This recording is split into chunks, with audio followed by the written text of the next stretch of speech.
News.com.au. The dangerous ancient virus that is off the charts in Australia. You've probably never heard of it, but this virus, off the charts in Australia, is leaving death and despair in its wake. An ancient virus infecting residents across Australia is forging a path of death and despair, with doctors calling for greater efforts to stop the spread of infection. The rates of infection of human T-cell leukemia virus type 1, or HTLV1, are exceeding 40% among adults in remote regions of Central Australia, with Indigenous communities being the hardest hit, especially in the town of Alice Springs, reports Fox News. Many doctors, including the man who discovered the virus nearly 4 decades ago, are raising the alarm about how little has been done to prevent, test for and treat HTLV1, which can cause leukemia and lymphoma. The prevalence is off the charts in Australia, said Dr. Robert Gallo, co-founder and director of the Institute of Human Virology at the University of Maryland School of Medicine, whose laboratory was the first to detect HTLV1 in 1979 and publish the finding in 1980.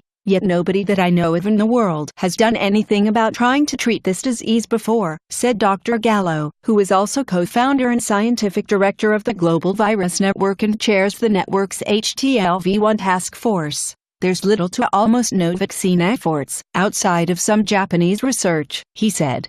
So prevention by vaccine is wide open for research. HTLV1 is an ancient virus whose DNA can be found in 1500-year-old Andean mummies. It can spread from mother to child, particularly through breastfeeding, between sexual partners, through unprotected sex, and by blood contact, such as through transfusions. Because it can be transmitted through sex, it's considered a sexually transmitted infection, or STI. The virus is associated with myriad serious health problems, such as diseases of the nervous system, uveitis, and a lung-damaging condition called bronchiectasis. It also weakens the immune system.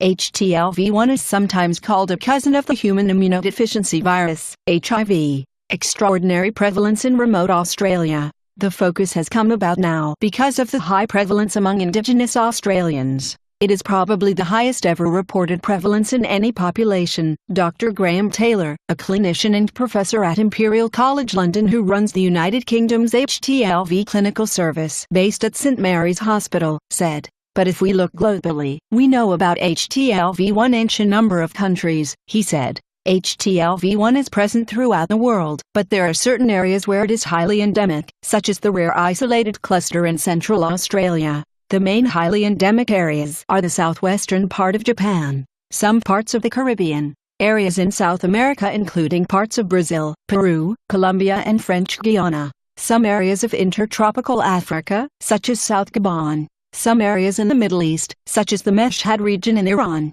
a region in Romania, and a rare isolated cluster in Melanesia, according to the European Centre for Disease Prevention and Control. Elsewhere in the world, such as in the United States and the UK, prevalence remains low. The interesting thing about Central Australia, of course, is you can go back 25 years, and the high rates of HTLV1 were published 25 years ago in that community, Dr. Taylor said. Indeed, a study published in the Medical Journal of Australia in 1993 found that HTLV1 was endemic among natives in inland Australia, with a high 13.9% prevalence in the Alice Springs area. It's unclear whether the sample in that old study was of the same population currently experiencing a higher prevalence rate, and it's unclear whether the previous rate was measured with similar methods used to assess prevalence today. Nonetheless, the current prevalence rate, exceeding 40%, is extraordinary, Dr. Taylor said. It's causing a problem of bronchiectasis. People are dying of bronchiectasis in association with HTLV1 infection, and what is the response? If you can't see a response, then you might say it's neglected, he said. The virus is neglected, and the diseases that it causes are neglected. The reason why HTLV1 prevalence in an already endemic area is exceeding 40% remains something of a mystery, Dr. Gallo said. While musing on possible reasons, he questioned whether the HTLV1 seen among Indigenous communities in Central Australia could be a variant that transmits more easily. Nobody knows that either, he said. That's possible. However, he added, there is no reason for the rest of the world to be concerned about the virus spreading more widely. Likely, this virus, I don't care what the variation is, will not transmit casually, Dr. Gallo said. In short, I would not be afraid to use towels, drink out of the same glass, be part of the family, etc., of an HTLV-1 positive person, he said.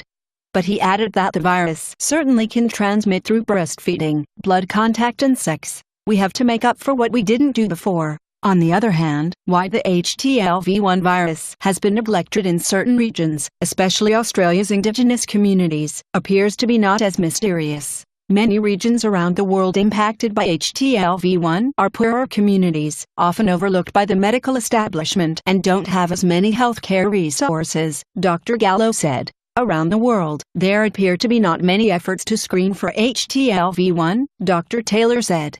For instance, few countries have antenatal screening programs for it. The only country which has a national antenatal screening program is Japan, he said. Screening and recommendations of formula feeding have been practiced in Nagasaki, Japan, since about 1987 and are being discussed in other parts of the world, including England and Jamaica. Then, you have the situation where blood which is infected with HTLV-1 can be given to a recipient, an organ can be given to a recipient, he said. So there are public health issues. In the United States, Australia and some other countries, donated tissues and donated blood are often tested for HTLV. Additionally, just a few years after HTLV-1 was discovered, Dr. Gallo and his colleagues also identified HIV for the first time. Between HTLV-1 and HIV, the latter got the most attention, Dr. Gallo said, partly because HIV is more efficient at transmitting. We have to make up for what we didn't do before, he said. We have to get attention to HTLV-1 quick. In other words, the high prevalence of HTLV-1 in Central Australia has become something of a wake-up call for the world to do more to prevent and reduce infections from the virus. There's a lack of knowledge about HTLV-1, Dr. Taylor said.